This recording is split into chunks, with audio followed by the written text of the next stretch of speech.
हमारे वित्त मंत्री देश के निर्मला सीतारमण जी ने जो बजट पेश किया है, मैं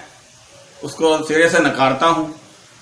क्योंकि उसके अंदर आम जनता को लेकर कुछ भी नहीं है और उसमें केवल और केवल जो बड़े पूंजीपति हैं उनके लिए जो बड़ी बड़ी बातें की गई हैं, जो कि हमेशा की तरह सरकार के बजट में यही पेश होता है। तो सबसे पहली बात जो है, आप जानते हैं कि कोरोना काल के अंदर जो है लोगों ने भारी जो है एक लॉस झेला है पूरे देश ने, जिसके अंदर लोगों की लाखों करोड़ों नौकरियां हैं वो जो चली गई कोरोना काल के अंदर। तो जनता को और आम जनता जिनकी नौकरियां गई हैं उनको इस बजट से जो आस थी कि इस बजट के अंदर आम जनता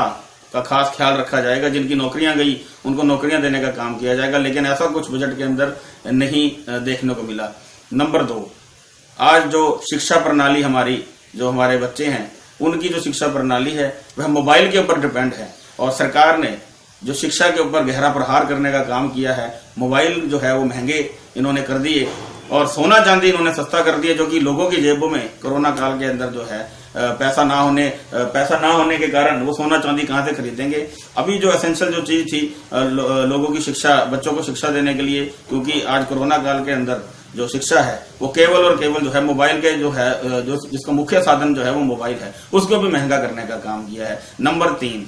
जो हमारी मेन जो चीज है, हमारी जो रोजमर्रा की जो चीज है पेट्रोल और डीजल, इसको भी महंगा करने का काम किया सरकार ने। इसके ऊपर अतिरिक्त टैक्स लगाकर जो है, आज जो मैं बधाई भी देना चाहूंगा आपके चैनल के माध्यम से सरकार को कि पेट्रोल का रेट जो है वो 100 के पार हो चुका है। तो ये भी एक बड़ी, मैं तो कहूंगा, सरकार की उपलब्धि होगी बजट के अंदर, तो ये देखना चाहिए सरकार को। और एक और जो खास चीज है कि आज देश का किसान पिछले 70 दिनों से जो है कड़कती ठंड के अंदर दिल्ली के बॉर्डर के ऊपर बैठा हुआ है और उनको लेकर मुझे ऐसा लगता था कि शायद जो है अब की बार मोदी सरकार जो किसानों के लिए कुछ अच्छा सोचेगी, लेकिन किसानों के लिए भी उसके अंदर कुछ नहीं आया। आप देखेंगे कि लास्ट टाइम का जो बजट था वो 1,30,000 करोड़ के आसपास था, जो कि एफसीआई का बजट था, और उसमें खरीद केवल और केवल 80,000 करोड़ के आसपास हुई। तो आप देख लीजिए, और अब की बार का जो बजट है उसके अंदर एफसीआई के लिए बिल्कुल भी बजट नहीं रखा गया। इसका सीधा और साफ मतलब ये है कि मंडियां जो हैं एफसीआई से ही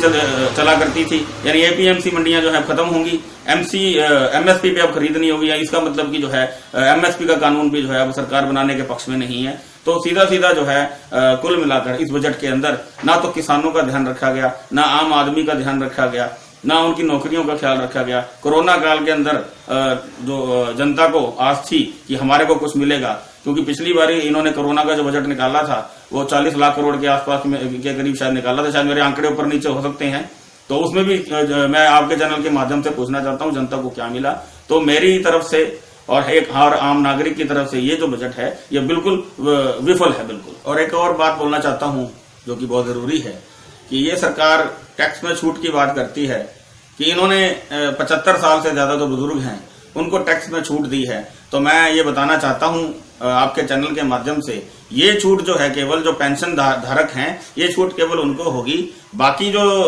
75 साल से ऊपर जो लोग हैं उनको जो है ये छूट नहीं है। क्योंकि मुझे जो है, मैंने जो अभी बजट के अंदर इसको पढ़ा है, मुझे तो यही लग रहा है। और उसके दूसरी बात एक और मैं कहूंगा, जो विशेष बात है जो कि जरूरी है